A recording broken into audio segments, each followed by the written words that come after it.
Hello అండి. Welcome back to Venus kitchen.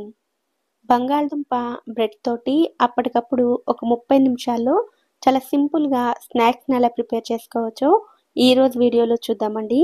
చాలా సులభంగా చేసుకోవచ్చు. అలాగే రుచి కూడా చాలా బావుంటాయి. పిల్లల నుంచి పెద్దల దాకా అందరూ ఇష్టపడతారు. మీరు కూడా తప్పకుండా వీటిని ట్రై చేయండి. ఈ సింపుల్ స్నాక్స్‌ని ప్రిపేర్ చేయడం కోసం ముందుగా బంగాళదుంపలను ఉడికించుకోవాలి. ఇలా చిన్న బంగాళదుంపలైతే 4-5 వరకు తీసుకోండి. పెద్దవైతే 2 తీసుకుంటే సరిపోతాయి. బంగాళదుంపలను ఉడికించుకొని పైన పొట్టును తీసేసుకొని ఇలా తురుముకోవాలి. ఎక్కడ బంగాళదుంప ముక్కలు లేకుండా ఉండడం కోసం నేనిలా తురుముకొని తీసుకుంటున్నానండి. మెత్తగా మ్యాష్ చేసుకొనైనా సరే తీసుకోవచ్చు. ముక్కలు మాత్రం లేకుండా చూసుకోండి.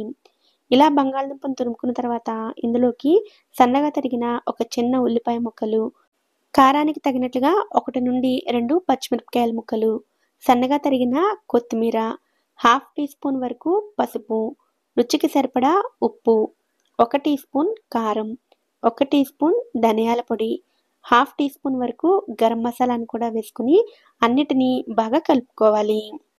ఈ స్టఫింగ్‌లో ఇంకా కావాలంటే క్యాప్సికమ్, క్యారట్ తురుము లాంటివి కూడా వేసుకోవచ్చు. ఏవి వేసుకున్నా సరే చిన్న ముక్కలుగా కట్ చేసుకొని మాత్రమే వేసుకోండి.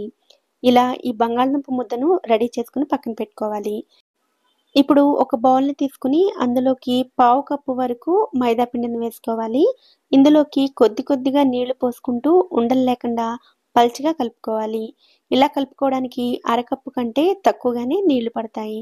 ఇలా ఉండలు లేకుండా కలుపుకొని ఉంచుకోవాలి.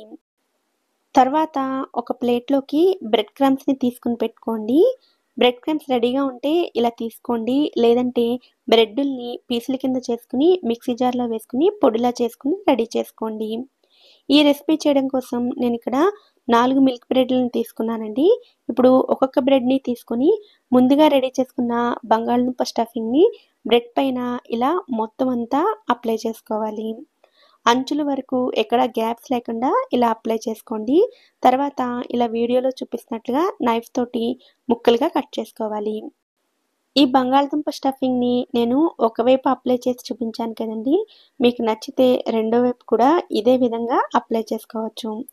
ఇలా కట్ చేసుకున్న ఈ పీసుల్ని ముందుగా మైదా పిండి నీళ్ళల్లోకి డిప్ చేసుకొని, తర్వాత బ్రెడ్ క్రమ్స్‌లోకి వేసుకొని, బ్రెడ్ క్రమ్స్‌ని పూర్తిగా ఎక్కడ గ్యాప్స్ లేకుండా కోట్ చేసుకొని, ఒక ప్లేట్‌లోకి తీసుకొని పెట్టుకోండి. ఇదే విధంగా మొత్తం అన్ని బ్రెడ్ పీసులకి బంగాళదుంప స్టఫింగ్‌ని అప్లై చేసుకొని, మైదా పిండి నీళ్ళలో డిప్ చేసుకొని, బ్రెడ్ క్రమ్స్‌ని కోట్ చేసుకొని ఉంచుకోవాలి. ఇలా అన్నిటిని రెడీ చేసుకున్న తర్వాత వీటిని ఫ్రై చేసుకోవడం కోసం స్టవ్ మీద ప్యాన్‌లో డీప్ ఫ్రైకి సరిపడా ఆయిల్‌ని వేడి చేసుకోండి. నూనె మరీ ఎక్కువ అవసరం లేదండి. ప్యాన్ అడుగు కవర్ అయ్యేలా ఉంటే సరిపోతుంది. ఇప్పుడు ముందుగా రెడీ చేసుకున్న బ్రెడ్ పీసుల్ని ఆయిల్‌లో వేసుకొని మీడియం ఫ్లేమ్‌లో రెండు వైపులా కూడా గోల్డెన్ కలర్ వచ్చేంత వరకు ఫ్రై చేసుకోవాలి. సాధారణంగా బ్రెడ్ క్రమ్స్‌తో చేసిన ఏ రెసిపీ అయినా సరే ఆయిల్‌లో ఫ్రై చేసేటప్పుడు ఈ బ్రెడ్ పొడంతా ఆయిల్‌లో విడిపోతూ ఉంటుందండి.